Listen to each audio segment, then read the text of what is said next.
Few deaths are as grotesque and debated as that of King Edward II, the monarch whose agonizing end still chills those bold enough to look closely. Imagine a king dragged from the peak of English power to the lowest, filthiest depths of human suffering. A story that begins the night his crown was wrenched from his brow, and a nation turned its back. October 1326. Edward II, once Lord of all England, finds himself stripped of his crown, his supporters scattered, and his enemies closing in. Watching from a shadowed window as the torchlit mob swarmed, he smelled the mud of fleeing horses and the reek of sweat and fear. Captured in the Welsh mountains, Edward was dragged, exhausted, starving, and unshaven, by his ruthless captors. His beard crusted with dust, his fingernails caked with blood from frantic days in hiding, he looked nothing like a king now. Geoffrey Le Scrope, a judge present during Edward's humiliation, described him as pale and broken, crawling with lice. There was no dignity. Villagers jeered as the once mighty king passed, chained at the wrists and ankles, his royal robe now nothing more than a ragged tunic smeared with mud and excrement. Contemporary chronicler Adam Muramuth wrote, "He went down snarling like a cornered dog, the peasants spitting and tossing offal as he passed." As you picture it, remember this. Edward's captors barely fed him. They tossed him black bread still steaming and scored with rat droppings. On one bitter evening, the squalor was so thick in the air that the only relief was the bitter scent of autumn smoke, far beyond the reach of his prison wagon. Soldiers pulling him north said he shivered openly, teeth chattering, his face slack with hopelessness. His pleas for mercy were met with mocking laughter. No king, they told him, deserves to die easily. Think of this indignity as the beginning, not the end. It would have been easy, merciful, to end Edward's story there, with a clean execution. But his enemies didn't want simple justice. They wanted humiliation, transformation, something unforgettable. The road led not to an executioner's block, but to a cell as infamous as any in English history. And as you'll see, each petty cruelty in these early days, each cruel kick, each sour crust thrown at his feet, was a prelude to horrors waiting in Berkeley Castle. Shocking fact, during his first days in captivity, Edward II's jailers refused to bathe or clean him. Witness Thomas de la More later wrote, "The place stank of sweat, dung, and wasted flesh, fit for beasts, not kings." His body, covered in lice and sores, was already decaying under the crust of filth. But this was only the beginning. Soon Edward II would enter a chamber where rot and despair seeped from the very stones, where even hope itself began to decay. Dragged through mud-soaked roads and rain-heavy air, Edward II arrived at Berkeley Castle, a fortress infamous for its wet, unlit dungeons, and the stench that never seemed to fade. As the creaking portcullis lowered behind him, Edward was led down spiraling stone steps slick with centuries of moss and unseen spills. The clang of his shackles echoed with every halting step, as if the stones themselves were rattling their chains at the fallen king. No sunlight pierced these depths. Torchlight shuddered, making the shadows lurch and dance. His cell was little more than a pit. Walls cramped with green-black mold, straw so rotted it dissolved to dust at the touch, and puddles that never dried, always reeking of damp decay. The first breath Edward took in this room nearly choked him, the air thick as brine, laced with the musk of old blood and urine that could never be washed away. William Trussell, a steward sent to observe, later wrote, "It was a living tomb. The odor was so strong I thought my lungs would turn inside out." Each morning the only change was the sound of fat, heavy rats scurrying through the straw. They were unafraid of Edward, sometimes chewing through his clothes as he slept. His flesh, already sensitive from sleepless nights and lice, now crawled with their biting. Once, a rat brushed his cheek with its naked tail. He recoiled so violently that he struck the back of his skull against the wall, tasting blood. The water given to him ran cloudy with floating debris, a brackish metallic mouthful that left him retching. His food, bits of bread so hard they bruised his gums and salted meat so rotten it festered with blue-green mold. But physical discomfort was only part of it. Each day the clamor of the world grew more distant. His only regular visitors were a pair of jailers, Thomas Gurney and John Maltravers, men who made no secret of their disdain. They woke him by rapping iron-shod boots along the flagstones, laughing at his wasted form. "The king sleeps among vermin," Gurney was overheard saying, "and soon he'll count himself one of them." Historical records note that Edward's screams echoed up the stone shaft on his first nights, sometimes muffled by his own fist, sometimes clawing raw across the castle. A lesser-known observer, a monk from Malmesbury, described the dungeon as being so cold each exhale smoked like winter, and the groans rose from below as though hell had chosen its dwelling. Contemporaries claimed that when the castle guards changed shift before dawn, the air reeked like a slaughterhouse, intolerable, unforgettable even after hours in the open air. And so the man who once commanded lords and armies found himself ruled by darkness, hunger, and the slow, suffocating creep of rot. Prisoners in nearby cells whispered that they could hear him gasping for air as if the walls themselves pressed inward to crush the last breath from his body. With each day his cell tightened, not smaller but heavier, poisoned by the weight of fear and betrayal. Remember the straw beneath him, not the bed of royalty, but the mulch of decay, crawling with life that fed on kings no differently than the forgotten dead in a pauper's grave. If ever you think his fall could go no lower, listen for the next sound, footsteps in the night, and know that worse was always waiting for Edward II at Berkeley Castle. Weeks passed in the black maw of Berkeley Castle, and Edward II's body began to betray him as cruelly as any traitor at court. The squalor, the damp, and the endless gnaw of hunger worked their rot from the outside in. Each day without proper food or warmth, the king's flesh became less his own, twisted into a map of suffering. By mid-November no one, least of all Edward, could deny the transformation. Sores erupted along his legs and hips, raw blooms that leaked and hardened in the cold. One castle servant reported seeing pustules as wide as a thumbnail, weeping yellowish fluid through his ragged tunic. Imagine it. The crawling agony of scabs stretching when he tried to stand, delicate skin tearing as straw or wool grazed open wounds. The cell reeked anew each dawn, an acrid mix of rot, sweat, and the iron tang of slow-oozing blood. Sometimes Edward's fevered mutterings grew loud enough to echo, desperate pleas in Latin, prayers for relief, and on occasion guttural screams that scraped against the stone. Yet starvation did as much damage as infection. Record shows he was fed little beyond crusts and a mold-darkened stew. On the rare night a priest was allowed to visit, Edward could barely form words, his lips cracked and rimmed with scabs. His breath was black with the sweetness of decay and emptiness, the priest wrote, like a tomb left open too long. His cheeks hollowed to sharp bone, his eyes sunken so deep that passing rats would hesitate before approaching, wary of those wild, glinting orbs. Contemporary chronicler Jean Lebel documented, "The king's skin sloughed in places from damp and want of care, his calves streaked with sores, his back pocked and bruised, his toes blue with cold. There are reports that fingernails loosened, sometimes coming away completely when he tried to scratch at one of the countless itches tormenting him beneath layers of lice and filth." The jailers, Gurney and Maltravers, showed no pity. They joked openly about the crawling things in Edward's hair, and sometimes kicked at him to watch the king scramble weakly to escape further torment. But listen to more than just the sounds. Imagine the thick, fetid odor that now hung permanently in the cell.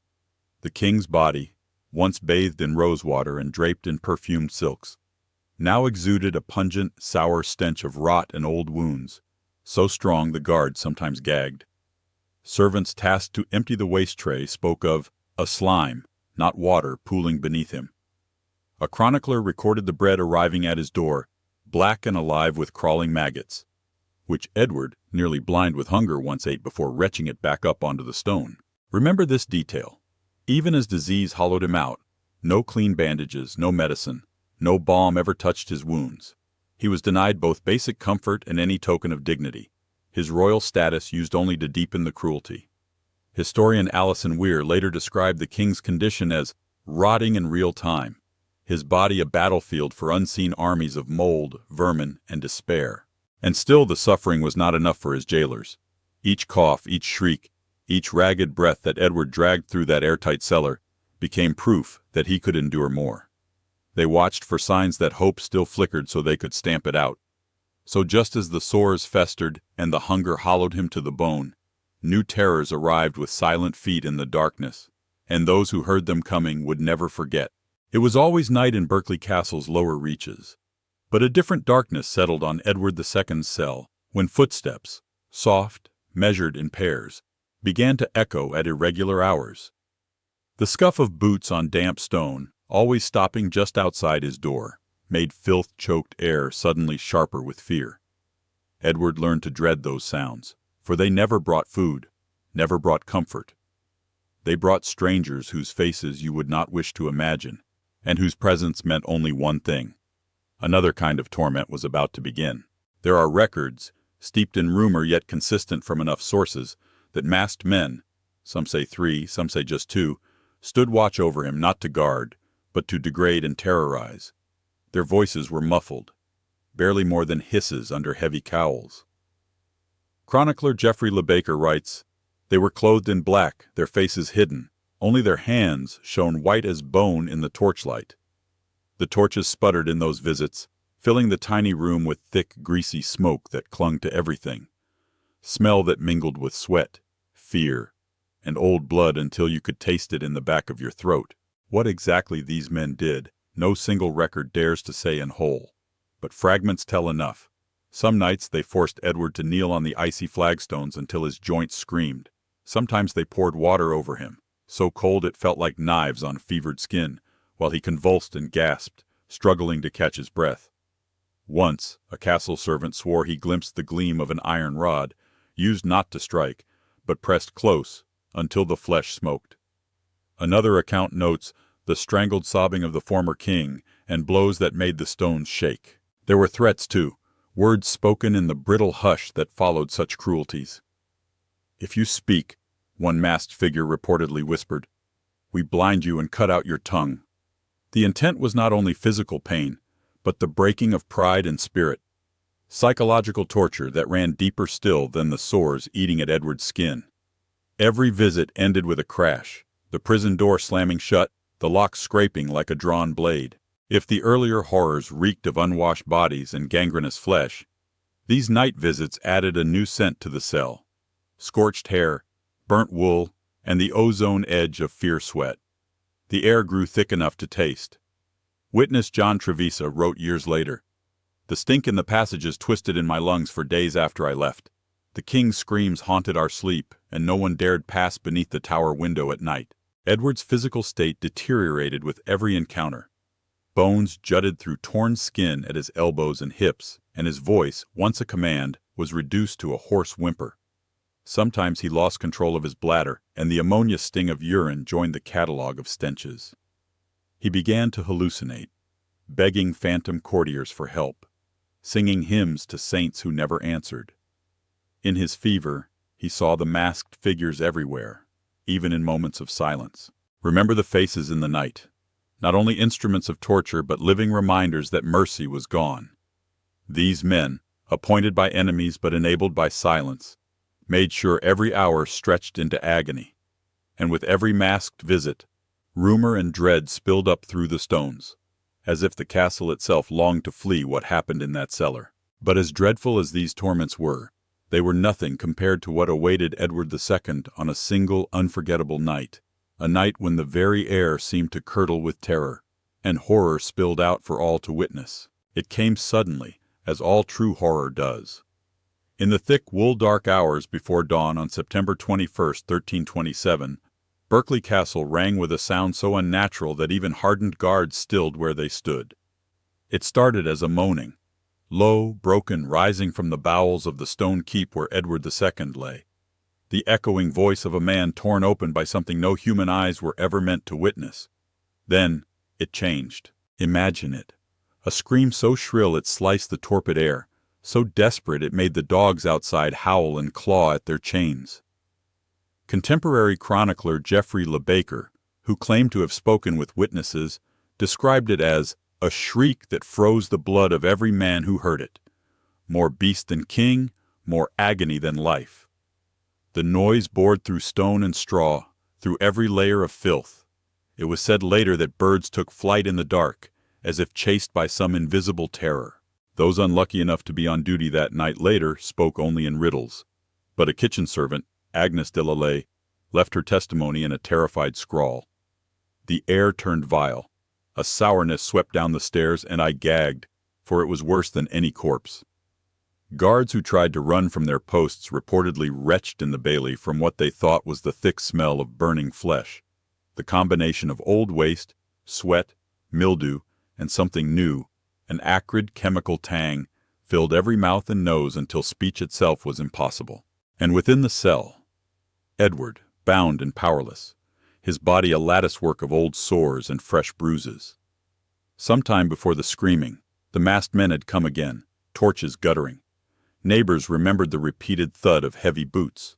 Some claimed to have heard a sharp, crackling hiss like metal plunged into wet meat, followed by gasping, stuttering coughs. It's here that historical record blurs into a tapestry of ghastly rumor, but details remain that cannot be ignored. The horror did not fade quickly. Those who entered after the screaming spoke of a stench of such density and strength that all who breathed it coughed up bile. Chronicler Adam Murameth wrote, "Though it was morning, the corridor fogged with steam, and the floors were sticky as a slaughter pen."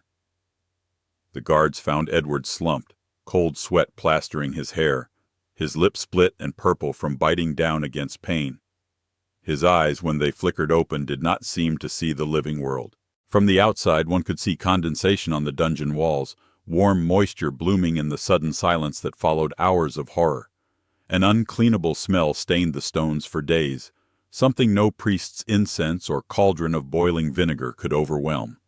For Edward, the cell had become not just a grave, but an ever-tightening coffin of the senses, trapped sight, poisoned breath, drowning noise. Remember this night because it was the nadir, the moment when suffering tipped over into something beyond natural cruelty.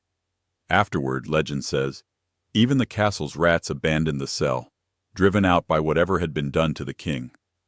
But where rumor ends and history begins, we still have one impossible question. What could have caused such screams, such stench, such terror? And with that question, a new, darker theory began to grow, one that would stain Edward II's legacy forever. Rumors, like the mold in those stone walls, spread quickly, growing darker and more elaborate with every retelling. But even among England's jaded nobility, the whispers about Edward II's final night twisted stomachs and chilled resolve. For the horror that marked his end was not just in the screaming.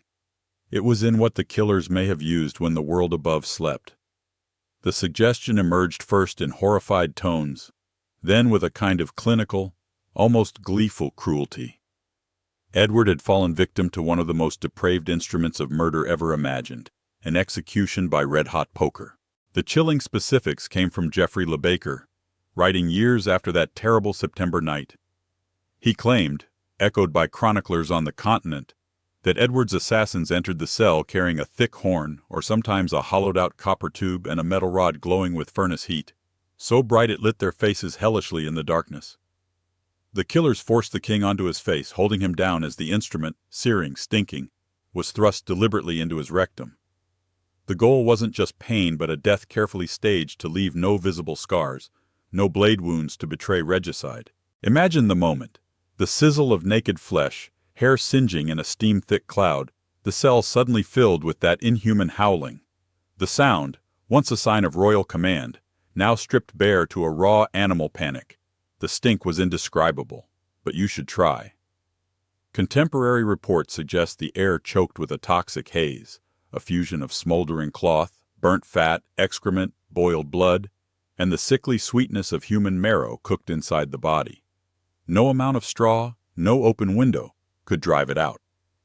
Guards reportedly covered their faces with cloth soaked in vinegar, but still vomited as they exited. Contemporary chronicler Thomas de la More wrote that even days later the physical evidence defied belief. No blade, no arrow, only the suggestion of inwardly cooked flesh, leaking from every pore, a heavy, iron-laden musk. When the story reached France, even hardened nobles looked queasy. "An end fit for the world's most wretched," wrote one courtier, "and a lesson to all who dare to cross a queen. But there's a deeper horror here, one not just of pain, but of intention. The method was not invented in a moment of madness. It was premeditated, slow and secret, chosen to leave no fingerprint and deny Edward even the dignity of martyrdom. The red-hot poker, as chroniclers made clear, was a weapon of political necessity and theatrical cruelty, a torture meant not just to kill, but to reshape a body with terror and secrecy. Remember the earlier sores, the fevers, the collapsed dignity, now all culminating in this impossible intimate violence. The details almost defy YouTube's boundaries, but history compels us to look. The poker was reportedly left inside for minutes, charring the tissue beyond all hope. Edward's nerves lit up with agony his voice box could barely carry. No help, no escape, only blinding pain until collapse. In the aftermath, attendants found the king's corpse on the straw, the cell still warm, the air thick, like a smithy after an unlucky apprentice's fall. And as word of the unthinkable instrument crept through England, those involved began covering tracks, burning linens, swearing fearful oaths. But the body would not let go of its secret so easily. The next day, those tasked with preparing Edward for burial recoiled at what they saw, and rumors of mutilation exploded with a fresh, desperate energy. What they found turned even hardened killers pale, and set off a spiral of panic no courtly orders could suppress. At dawn, the chill corridors of Berkeley Castle clattered with hurried footsteps. Guards, attendants, and priests summoned to behold the aftermath of a death everyone knew was coming, but few could stomach. The cell's door swung open with a groan. The stench was so thick that those first through the threshold staggered back, hands clamped over mouths, eyes streaming tears. The air was a filthy soup of cooked flesh, old urine, and blistered black straw. On the floor in the most squalid corner lay the broken body of Edward II. What they saw was no simple cadaver.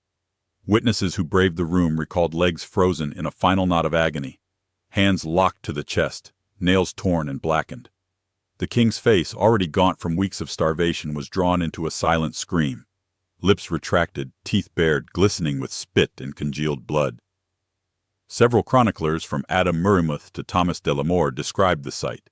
Charring and blistering at the base of the spine, skin split and oozing, the flesh beneath mottled a lurid purplish black. These were wounds that no sword, no poison could accomplish. Edward's corpse was barely clothed. What remained of his shirt was fused to wounds by sticky yellow pus and dried blood. The handling of the body itself was ghastly. Attendants reported that when they tried to move him, the skin around his hips peeled away, sticking to the straw, releasing a gush of foul-smelling liquid that sizzled on the stone. The priest sent for last rites. Father Michael, the scribe, wrote later that, "The wounds wept as we prayed. We covered our noses with linen, but it was not enough. The whole chamber reeked of sin and smoke." But it wasn't only the body that horrified. The guards, realizing the magnitude of what had happened, tripped over themselves to erase the evidence. Nightshirts and linens were hastily burned in a courtyard pyre, their thick black smoke curling above the battlements. Doors were scrubbed with lye. The stone floor was washed until the water ran rusty red into the drains. Yet some stains would not leave. The sweet, putrid rot of internal burning stayed clinging to the walls for months. The cover-up began immediately. Official papers declared Edward's death was natural, due to melancholia, fever, and the hardships of confinement. But none who glimpsed the aftermath could believe it. Whispers hissed through the castle. Some said the corpse had been assaulted beyond death. Others hinted that a surgeon was called, but fainted before the body could even be examined. Even the rats seemed to disappear. One kitchen girl claimed they found the king's bones too bitter to eat. By noon, word had spread through the countryside. The gravediggers, 2 men from Thornbury, refused to approach the body until they'd gotten drunk on strong ale. Yet, as they wrapped Edward II in a winding sheet, more skin slipped off in damp sheets. The sheet was soiled beyond redemption. They buried it with him to contain the smell. Remember the first sores, the lice, the slow decay, now magnified and made permanent in death? This was not a corpse fit for a king, but a spectacle so grotesque, so corrupted, it could never be hidden by proclamations or prayers. Edward II's remains turned even the boldest men pale, and the castle itself seemed oppressed by the shadow of his death. But disgrace did not stop at the cell, nor at cleansing fires, for even in death, Edward's body would defy concealment. The agony, the desecration, spilled out into the open, poisoning his last pageants and shaking the kingdom's trust in royal dignity forever. They tried to stage a royal farewell, but even Edward II's funeral could not erase the horror clinging to his carcass. Word spread quickly. No one in Gloucester could ignore the wagons arriving at dawn, high-walled to block any glimpse of the shrouded, stinking corpse inside.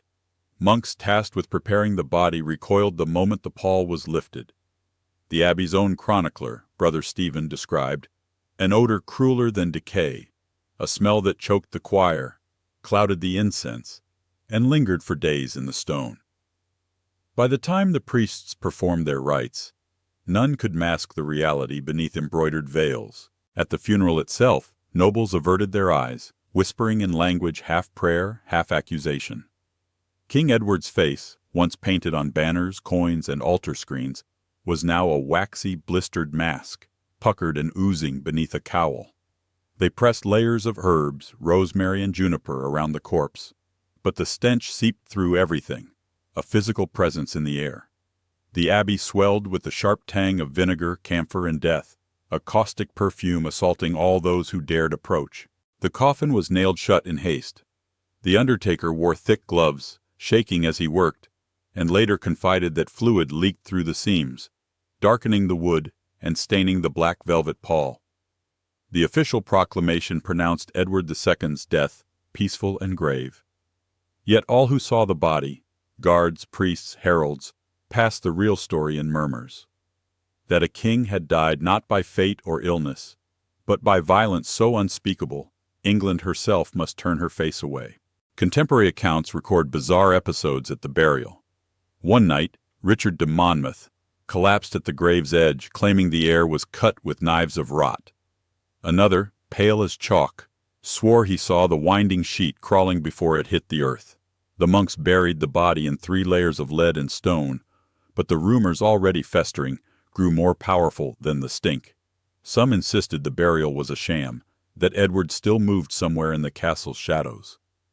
Others whispered that no tomb could hold a soul so mutilated. His restless death cursed the very prayer stones laid above his heart.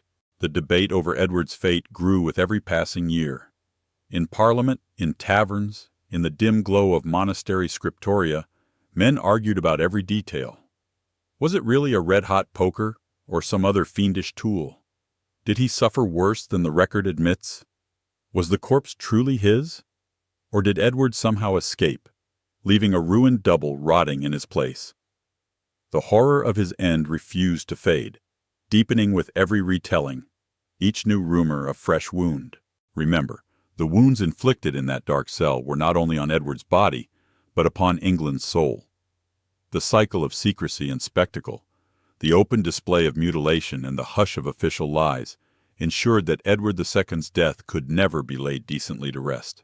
Centuries later, the abbey stones still bear silent witness. When pilgrims kneel at his grave, they sometimes claim the air shivers cold, as though beneath it something is yet unsettled, unburied in truth as well as in legend. In the end, no king before or since has died a death so monstrous and so mysterious that enemies, subjects, and chroniclers alike refuse to let his story end.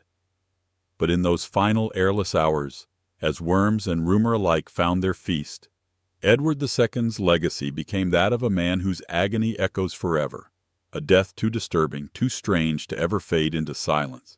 And so, you've witnessed a journey through degradation, despair, and the dark corners of history that even time struggles to forget. Edward II's death wasn't just a political murder or a royal disgrace. It was a brutal collapse of body and dignity, an ordeal made to stain every hand that touched it. The collapsed flesh, the unending stench, the cries echoing through stone. These were more than the end of a king. They were a message to England itself about the terror that waits behind power, and the ways in which cruelty can outlive even the cruelest men. Whether Edward truly perished by red-hot iron or in some other hellish way, his death lingers precisely because it merges horror with the everyday realities of control, torture, and secrecy. That is why, 7 centuries later, his corpse still haunts the imagination, not as a king in his glory, but as a cautionary corpse, rotting indefinitely in our collective memory.